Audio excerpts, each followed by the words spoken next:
Pemirsa, Ketua Umum Pimpinan Pusat Persatuan Islam atau PP Persis Kiai Haji JJ Zainuddin menyampaikan pimpinan pesantren Al Zaitun Panji Gumilang sebaiknya menyampaikan klarifikasi dan diskusi ilmiah dengan Majelis Ulama Indonesia ketimbang melakukan gugatan balik.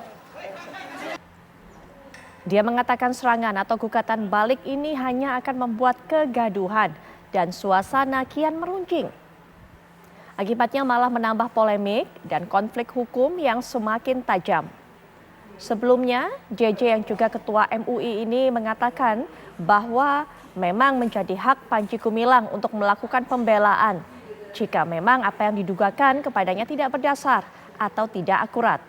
Lalu apa dasar hukum gugatan Panji Gumilang dan layakkah Panji Gumilang menggugat MUI?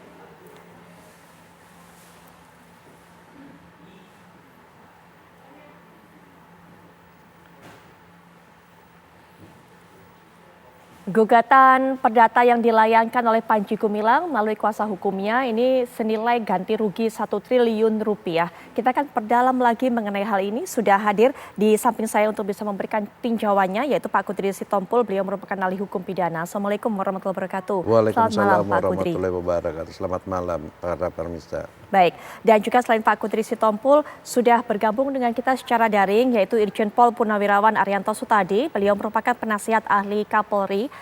Kita masih mencoba menghubungi, kemudian juga sudah hadir secara daring juga yaitu Kiai Haji JJ Zainuddin. Beliau merupakan Ketua MUI dan juga Ketua Umum PP Persis, tapi kami juga masih coba menghubungi kedua narasumber berikutnya. Tapi sepertinya kami sudah terhubung dengan Kiai Haji JJ Zainuddin. Assalamualaikum warahmatullahi wabarakatuh. Selamat malam Pak Kiai. Waalaikumsalam warahmatullahi wabarakatuh. Selamat malam, Mbak. Baik, Pak Kiai kami Semoga paham. kita semua sehat ya. Insya Allah sehat dan alhamdulillah kita sehat semua. Pak Kiai JJ, kami pahami betul apa yang menjadi keinginan dari Pak Kiai bahwa sebaiknya tidak ada gugatan balik dari Panji Gumilang. Lebih baik dimediasi, bertemu seperti itu. Bahkan tadi ada diskusi ilmiah kalau Pak JJ katakan kepada media. Tapi hingga saat ini ataupun juga hingga pemanggilan terakhir Pak JJ, MUI sudah membuka pintu selebar-lebarnya untuk bisa terhubung berkomunikasi dengan pihak Panji Gumilang. Tapi tidak ada respon, tidak ada keinginan untuk Panji Gumilang menanggapi. Bagaimana kemudian hal itu Pak? Terima kasih para pemirsa sekalian, TV One, wabil khusus narasumber. Tentu saja kami atas nama unsur Ormas Islam dan juga unsur di MUI tentu sangat mengharapkan bahwa polemik seperti ini lebih elok dan lebih baik kita sikapi dan kita selesaikan dengan pendekatan dialog kekeluargaan. Pertama tentu ini adalah kita kan dalam rangka perbedaan pemahaman, perbedaan persepsi, perbedaan penafsiran dalam hal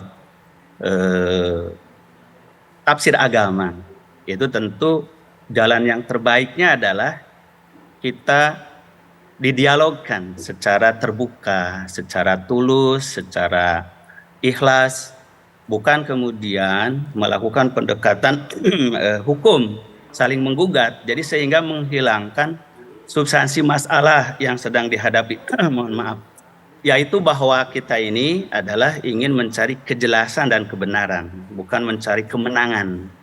Nah, dari awal bahkan jauh-jauh hari sejak dahulu ya, yang kita tahu 2002 MUI dan juga unsur-unsur Ormas Islam yang tergabung di dalam pengkajian penelitian berbagai macam aliran dan pemahaman itu melakukan pendekatan humanis, pendekatan persuasif, karena memang tujuannya adalah untuk melakukan dialog dan klarifikasi, bukan untuk mencari kesalahan dan menyeret orang kepada kasus hukum.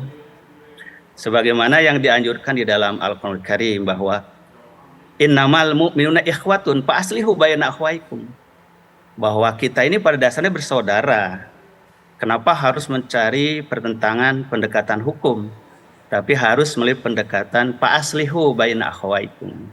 Hendaklah diselesaikan dengan pendekatan islah, yaitu adanya dialog yang terbuka, yang tulus untuk menyelesaikan apa sebetulnya yang diperselisihkan itu. Bukan kemudian ada semacam upaya untuk menghambat, menghalangi dialog ini. Ya, Yang akhirnya persoalan itu mungkin tidak terlalu besar, menjadi besar karena terhambat sumbatan untuk komunikasi dan islah tadi. baik. Nah, maka proses tabayun atau klarifikasi tidak terjadi. Kemudian karena proses klarifikasi dan tabayun tidak terjadi, yang muncul adalah suudon, Hmm, prasangka-prasangka yang buruk. Yang kemudian itu ditambah dan diperkeruh dengan munculnya berseliwerannya umpamanya statement-statement yang tidak utuh ya, dari semua pihak, baik. sehingga semakin memperkeruh permasalahan. Oleh sebab itu, dari awal kami meminta kepada Al-Zaitun, khususnya kepada Pak Panji Gumilang, cobalah terbuka untuk dialog dengan tim MUI.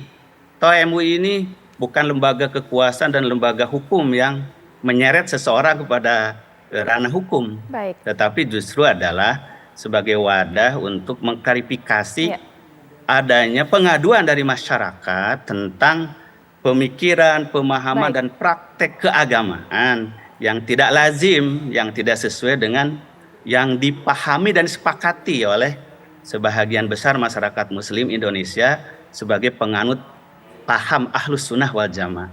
Jadi itu dari awal sikap kami mendukung baik ke MUI maupun kepada pihak Az-Zaitun. Tapi kalau itu tidak direspon, Ya, ya mau tidak mau berarti harus turun aparat untuk bisa memberikan kesempatan semua pihak menyelidiki atau menginvestigasi atau klarifikasi secara lebih leluasa dan lebih terbuka, sehingga tidak menjadi persepsi dan dugaan-dugaan yang liar. Itu sebetulnya Mbak yang kami harapkan. Terima kasih. baik Pak Kiai Haji JJ. Nanti sebelum kita dengarkan juga, adakah upaya berikutnya, upaya lanjutan dari MUI menanggapi tuntutan dari pihak Panji Gumilang ini? Tapi kita akan terlebih dahulu mendengarkan suara dari narasumber berikutnya. Sudah bergabung secara daring dengan kita Irjen Pol Purnawirawan Arianto Sutadi. Beliau merupakan penasihat ahli Kapolri. Assalamualaikum warahmatullahi wabarakatuh. Selamat malam Pak Arianto Sutadi. Waalaikumsalam Mbak Putri. Baik. Selamat malam. Ya, Pak Rianto tadi ini sepertinya ada serangan balik dari Panji Gumilang. Selain mengajukan gugatan secara perdata, kabarnya juga Panji Gumilang akan melaporkan baik itu Waketum MUI dan juga MUI-nya melalui jalur pidana melaporkan kepada pihak kepolisian. Bagaimana kemudian seharusnya kepolisian menyikapi hal ini, Pak Rianto? Ya, kalau dari awal ya, polisi itu tugas pokoknya kan mengatasi gangguan kamtipmas. Nah, ini gangguan kamtipmas itu timbulnya daripada kegaduhan diantaranya. Kegaduhan itu timbul karena seseorang berlaku tidak wajar atau dianggap tidak umum oleh masyarakat.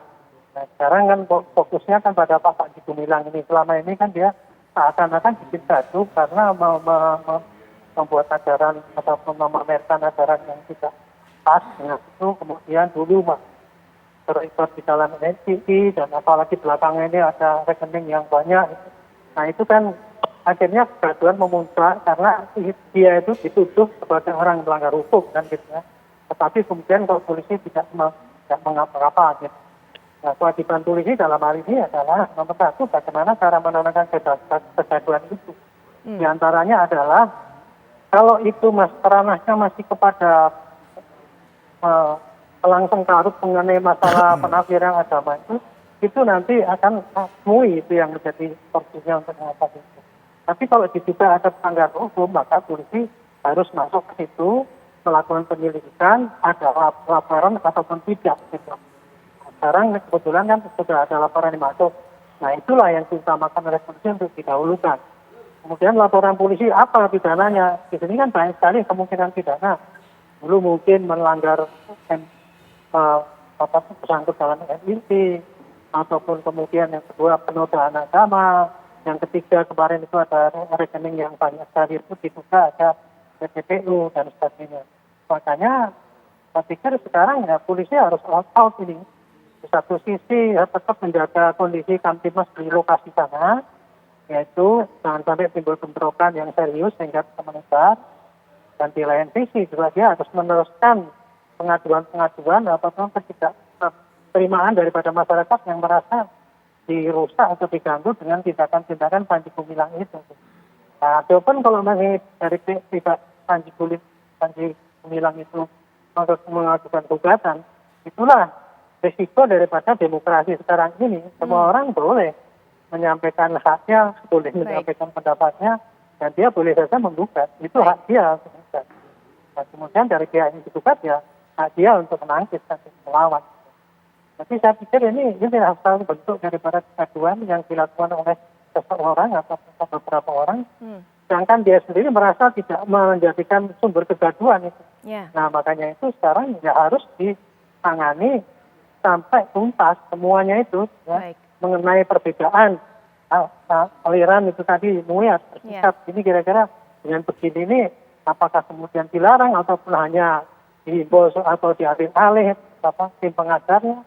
Nah, kemudian kalau untuk ranah hukumnya ya, polisi harus mengadakan penyidikan dan bukan mengangkat ke penyidikan semua dugaan-dugaan yang diperkirakan adanya pelanggaran hukum yang dilakukan oleh Panji Gumilang itu. Demi untuk mencari kepastian di pengadilan. Jadi kita ngambang selama ini kan beberapa tahun, mulai tahun 2000 sampai sekarang sudah 20 tahun itu. Betul Pak Rianto. Ngambang nggak jelas. Saya kira itu. Baik Pak Rianto, nanti kembali kita lanjutkan. Kami sebenarnya pemirsa sudah mengundang kuasa hukum dari pihak Panji Gumilang, yaitu Pak Hendra. Tapi hingga dialog ini berlangsung saat ini, Pak Hendra tidak memiliki kesempatan untuk bisa bergabung dan juga memberikan keterangannya. Tapi mungkin saya bisa bacakan keterangan yang disampaikan oleh kuasa hukum Panji Gumilang kepada media. Bahwa Hendra ini mengatakan MUI dan Anwar Abbas diduga telah melakukan perbuatan melawan hukum dengan melontarkan tuduhan yang hanya berdasarkan pada potongan video di TikTok. Kemudian ditambahkan lagi keterangan bahwa karena klien kami merasa dijustifikasi, disudutkan, dihina. Dan yang bersangkutan sebenarnya tidak seperti yang dituduhkan oleh Anwar Abbas selaku Waketum MUI. Itu yang disampaikan kepada media oleh pengacara ataupun juga kuasa hukum dari pihak Panji Gumilang. Nanti kita akan bahas mengenai hal ini oleh Pak Kudri Sitompul juga bisa memandang dari kacamata hukum pidana ataupun juga hukum secara keseluruhan, pidana dan perdata. Tapi setelah jeda berikut ini kami segera kembali. Pemirsa, sebelum kita lanjutkan perbincangan, kami bawa Anda juga untuk terlebih dahulu melihat data-data yang sudah kami siapkan mengenai kasus ini, mengenai gugatan dari Panji Gumilang kepada Wakil Ketua Umum dari MUI, Anwar Abbas, dan juga MUI secara lembaga. Seperti ini, bahwa kerugian material yang diterima sehingga kemudian mengajukan gugatan perdata senilai ganti rugi Rp1. Kemudian merasa juga mendapatkan kerugian imaterial dari apa yang dilakukan atau perbuatan hukum yang dilakukan oleh pihak MUI dan juga Wakil Ketua Umum MUI, sehingga untuk kerugian imaterial ini pihak Panji Gumilang mengajukan gugatan sebesar Rp1 triliun. Seperti yang sudah sempat saya sampaikan sebelum jeda, kami berupaya untuk bisa menghubungi dari kuasa hukum Panji Gumilang sehingga kemudian kami ingin sekali menanyakan kerugian material dan juga kerugian imaterial seperti apa sebenarnya yang didapatkan oleh baik itu Panji Gumilang ataupun Al Zaitun dari apa yang disampaikan oleh pihak MUI. Tapi memang seperti yang sudah kami utarakan bahwa pihak dari kuasa hukum yaitu Hendra tidak bisa bergabung dalam perbincangan ini. Tapi kita juga akan dengarkan pendapat dari Pak Kudri Sitompul. Pak Kudri, ini sepertinya tidak lazim.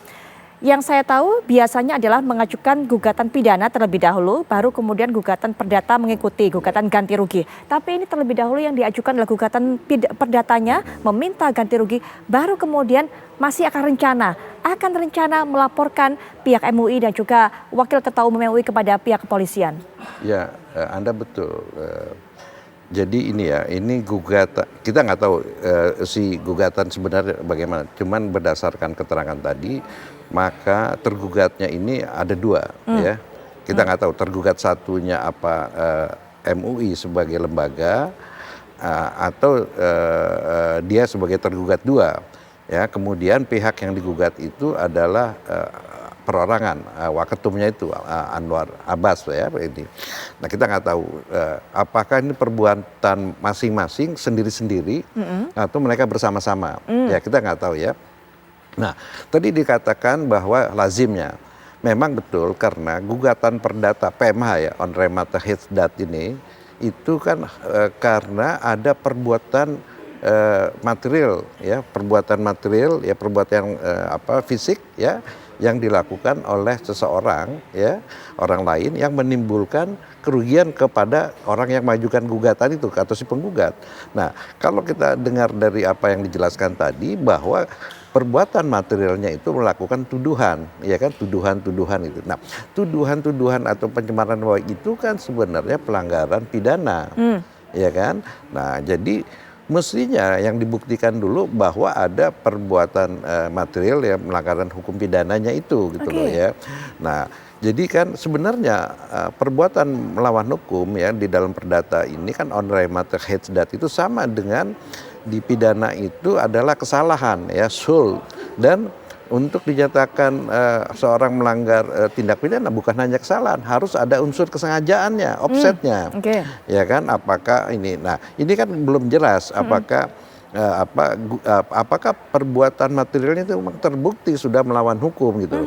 Dengan demikian tadi yang Mbak Putri bilang itu tidak lazim, artinya memang itu nanti akan prematur. Nah, ya, jadi gugatan itu akan bisa dinyatakan tidak dapat diterima ya. Net on fat click ya, net on fat click itu nanti dia bilang ya ini gugatannya belum bisa tidak bisa dipenuhi. Tidak dapat diterima karena perbuatan ini gugatan ini terlalu dini, prematur. Seharusnya ditentukan dulu apakah perbuatan melawan hukumnya betul begitu? Sudah terbukti. Baik. Nah, kan mesti diingat juga bahwa perkara dalam sengketa peradilan perdata itu adalah peradilan formil. Jadi yang akan diperiksa itu formalitas, ya artinya kan akan diutamakan itu adalah surat, dokumen. Nah, jadi kalau misalnya ada putusan putusan perkara pidana itulah yang dipakai sebagai bukti surat gitu loh. Ya kan? Ya. Tetapi ada juga misalnya ada perbuatan melawan hukum tapi bukan pidana. Ya, misalnya ada perbuatan hukum yang dianggap perbuatan yang tercela di masyarakat, tapi itu pun harus dibuktikan secara material. Dan sering kalau misalnya perbuatan yang bukan karena asalnya itu perbuatan pidana itu akan sulit ya, misalnya kebiasaan atau adat istiadat itu akan berkepanjang karena nanti kan di dalam unsur unsur PMH itu perbuatan melawan hukum itu kan mesti dinyatakan perbuatan apa yang merugikan gitu loh. Pak. Jadi ini makanya sulit ya kalau pembuktian material itu melalui perkara peradilan perdata. Ya, seharusnya pidana terlebih dahulu. Baik Pak, ya. kami pahami betul keterangan dari Pak Kudri Sitompul. Kami juga akan bawa Anda pemirsa untuk mendengarkan bagaimana pernyataan yang disampaikan oleh kuasa hukum dari pihak Panji Gumilang. Ini dia. Ini kita melakukan gugatan yaitu terhadap Saudara Anwar Abbas dan turut tergugatnya MUI ya, pusat. Secara ini perorangan, gugatannya perorangan. Kemudian dan lembaganya turut tergugat ya, dan lembaganya turut tergugat. Kemudian kita gugatkan kerugian material yang kita sudah mendengarkan seperti itu pernyataannya. Apa artinya ini Pak? Kalau misalnya kita dengar tadi bahwa tergugatnya itu adalah Pak Anwar Abbas, sedangkan MUI turut tergugat. Kalau turut tergugat itu dia bukan sebagai pihak yang bertanggung jawab, tetapi turut tergugat itu harus mengikuti apa keputusan yang ada di rekan tergugat gitu loh. Ya kan, jadi dia tidak turut tergugat itu dia tidak akan kena penghukuman gitu loh. Ya, dia hanya diwajibkan untuk mengikuti keputusan keputusannya yang diberikan tergugat. Iya, jadi Pak Kudri, dengan hal seperti ini, apakah seharusnya MUI tenang-tenang saja, jadi tidak usah dipedulikan, karena toh harusnya salah. Artinya ini prematur, seharusnya pidana dulu baru perdata. Apakah seperti itu Pak Kudri seharusnya? Iya, itu tapi itu analisanya. Tapi untuk kepastiannya itu kan harus ada putusan dari perdata. Tapi menurut pendapat saya ini akan gugatannya akan ditolak, tidak diterima, net or fun clerk gitu. Jadi bukannya ditolak. Kalau ditolak artinya gugatannya tidak terbukti. Tetapi ini pokok perkaranya nggak diperiksa. Ini formalitasnya saja tidak terpenuhi karena perbuatan materialnya itu karena dia menunjuk ke perbuatan pidana. Jadi, Baik. ya. Baik Pak Kudri, kita akan langsung saja minta tanggapan dari Pak Kiai Haji JJ. Seperti itu dari sudut hukumnya, pandangannya dari Pak Kudri Sitompul, Pak Kiai Haji JJ. Bagaimana kemudian pihak MUI memberikan sikap terhadap apa yang disampaikan oleh Pak Kudri tadi? Terima kasih Mbak Putri dan Mbak Kudri. Jadi dengan penjelasan tadi ini semakin jelas posisi kita di MUI dan juga posisi ormas-ormas Islam yang berada di pihak MUI. Pertama, bahwa memang kita harus memisahkan masalah dan kasus Pak Panji Gumilang ini dari dua aspek. Aspek pertama adalah yang jadi concern MUI, yang menjadi tanggung jawab ormas-ormas Islam, para tokoh agama, itu adalah terkait dengan sejauh mana informasi kebenaran yang dilaporkan oleh masyarakat kepada para tokoh agama, kepada MUI, bahwa ada statement-statement yang menggambarkan pemikiran, keyakinan, dan praktek keagamaan yang diterapkan oleh Pak Panji Gumilang kepada para pengikut itu dianggap bukan perbedaan tapi penyimpangan. Nah, jadi kalau perbedaan, para ulama saya kira sudah sangat paham batasan berbeda dengan batasan menyimpang. Nah, jadi jangan sampai ada menyembunyikan diri penyimpangan dalam kedok perbedaan pendapat. Jadi kaidah-kaidah tentang perbedaan dengan penyimpangan itu sudah sangat clear dalam pemahaman keagamaan Islam. Saya kira tidak tahu kalau paham agama yang lain. Nah, jangan sampai kemudian dicampur baurkan antara ini kan wilayah perbedaan, ini kan wilayah hak pribadi, pemahaman, interpretasi. Maka untuk mengklarifikasinya harus ada tabayun tadi, ada dialog. Nah, ini dialognya nggak terjadi gitu, nggak terbuka.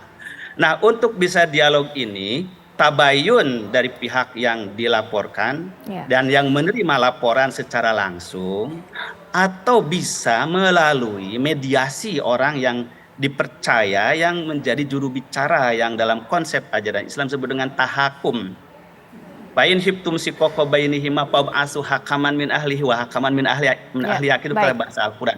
Jadi itu harus ada proses mediasi, ada proses untuk saling memahami. Nah, yang kedua ini aspek dugaan pelanggaran pidana yang ada upamanya di institusi Az-Zaitun. Itu bukan wilayah MUI, bukan wilayah para tokoh agama, itulah wilayah aparat hukum. Nah, jangan sampai ini kemudian dicampur baurkan. Jadi nanti isunya jadi malah beralih. Ini MUI yang digugat. Ini saya kira jadi bias gitu. Terima kasih Mbak. Baik Pak Yai, di waktu yang tersisa ini mungkin kami hanya bisa memberikan kesempatan singkat kepada Pak Arianto dan juga Pak Kudri untuk memberikan pernyataan penutup. Pak Arianto terlebih dahulu, silakan Pak Arianto.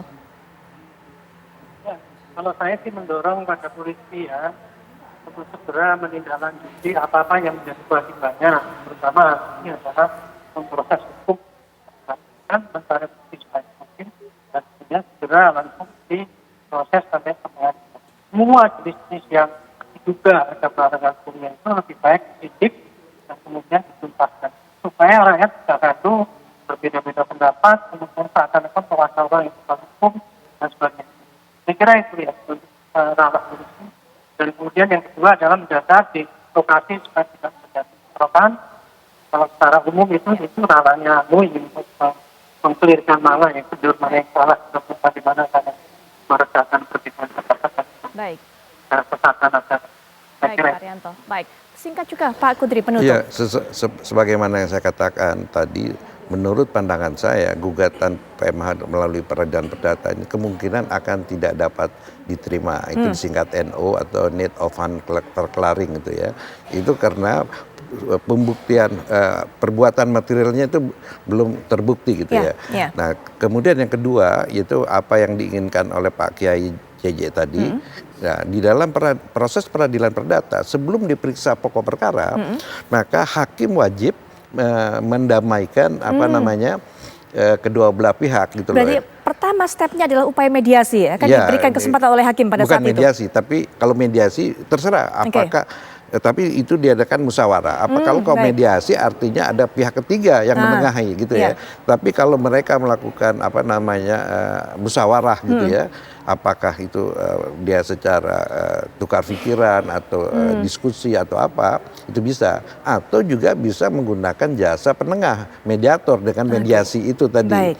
Nah, tapi memang biasanya hakim itu akan menunjuk hakim mediasi. Jadi hakim mediator yang menengahi permasalahan itu. Nah, hakim itu juga bisa menunjuk mediator ya. Siapa yang ahli agama yang menengahi kedua ahli agama ini begitu. Baik. Pak Kudri, terima kasih sudah memberikan penjelasan kepada kami, sangat clear sekali bagaimana kemudian posisi hukum dari gugatan perdata yang diajukan oleh Panji Gumilang tadi melalui penjelasan Pak Kudri. Pak Arianto juga terima kasih, kita juga dapatkan apa yang harus dilakukan oleh pihak kepolisian. Kemudian juga terima kasih Pak Kiai Haji JJ sudah memberikan informasi kepada kami apa tindakan dan juga harapan yang dilakukan oleh MUI. Selamat malam kepada para narasumber semuanya. Wassalamualaikum warahmatullahi wabarakatuh.